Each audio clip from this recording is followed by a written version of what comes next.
আসসালামু আলাইকুম, আমি সৌরভ প্রামাণিক। নতুন একটা ব্লগ।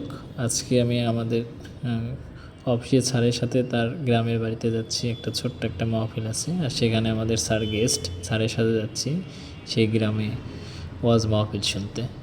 তো বাইরে থাকি, বাইরের পরিবেশ এলাকায় তো আগে যেখানে হচ্ছিল ওয়াজ সেখানেই যাচ্ছিলাম। তো আমরা সিএনজিতে উঠলাম, পেছনে সিট ছিল না। আর আমি যখন সিএনজিতে চলে যাই বেশিরভাগ সময় পেছনে সিট থাকে না, সমস্যা নেই, সামনে বসলাম। সামনে বসলে একটু ভিউ ভালো পাওয়া যায়। আর এখানে পাহাড়ি রাস্তা, আসলে যেতে অনেক ভালো লাগে। দুই পাশে পাহাড়, ভিতর দিয়ে রাস্তা, পাশে গজারির বন, আর গজারির বন থেকে সে সূর্য উঁকি দিচ্ছিল, আর দেখতে অনেক সুন্দর লাগছিল। তো এখানে আমরা যাচ্ছিলাম। এখানে একটা বিমানবাহী ঘাটে ছোট্ট একটা রেস্টুরেন্ট আছে, আর একটা ছোটো ছোটো কুড়ো ঘরের মতো, কিন্তু ওখানে রেস্টুরেন্ট ওটা অনেক দেখতে অনেক সুন্দর। তো একটু সামনে এগোতেই গজারের বন ছিল, আর এখানে একটা বিমান আছে। এটা হচ্ছে বিমান বাহিনীর ঘাঁটি। এখানে বিমান বাহিনীর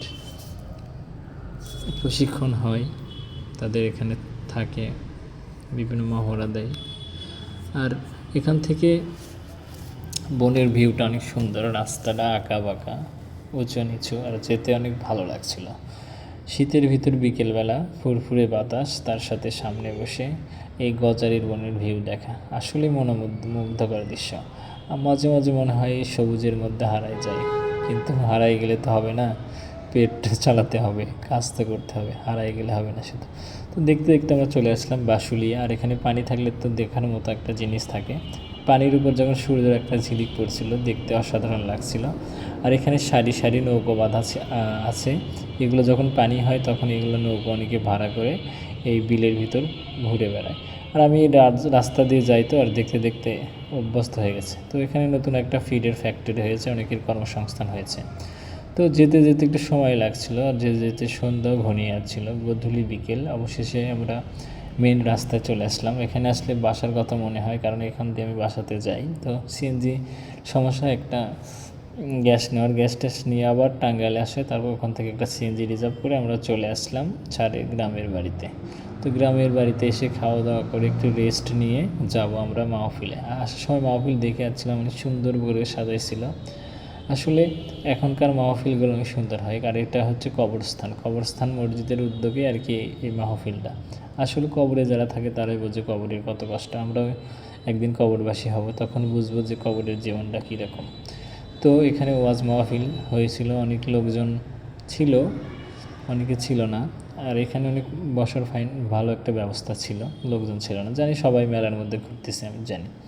তো আমাদের চার অতিথি ছিল, চার মাইক্রোফোন নিয়ে অনেক ভালো বক্তব্য দিল, সবাই খুব বাহবা দিচ্ছিল, অনেক সুন্দর সুন্দর কথা বলছিল।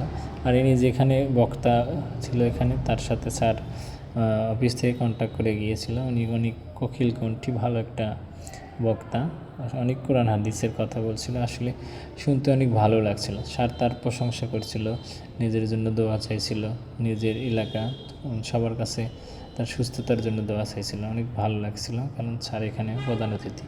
তো সব কিছু ছেড়ে স্যার মনোযোগ দিয়ে বক্তার ওয়াজ শুনছিল, আমি এখান থেকে ভিডিও করছি। এটা ছিল সভাপতি। আর মাহফিলে লোকজন এখন বর্তমানে অনেক কমই পাওয়া যায়।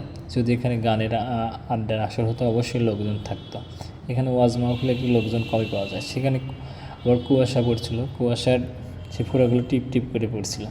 আমি তো এইদিকে খুব আমার ঘুম পাচ্ছিল, অনেক দিন ধরে ঘুম জাগা হয় না। আগে তো প্রচুর পরিমাণে সপ্তাহে 2-3টা করে মাহফিল, হেঁটে হেঁটে অনেক দূর 5-6 কিলোমিটার হেঁটে হেঁটে মাহফিল শুনতে যেতাম। কিন্তু বর্তমানে আর কি শরীরটা অনেক ক্লান্ত, অফিস করে গিয়েছি।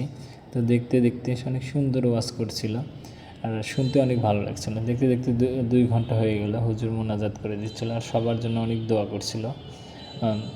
পরিবেশটা অনেক সুন্দর ছিল। তো বললাম যে এখানে মনে হয় শেষ না। দেখি শেষের পর লোকজন আরও বাইরে গেল। তারপর ভাবলাম যে তবারক আছে, তো তবারকের লোকটা আর সামলানো যায় না, গরম গরম খিচুড়ি ছিল।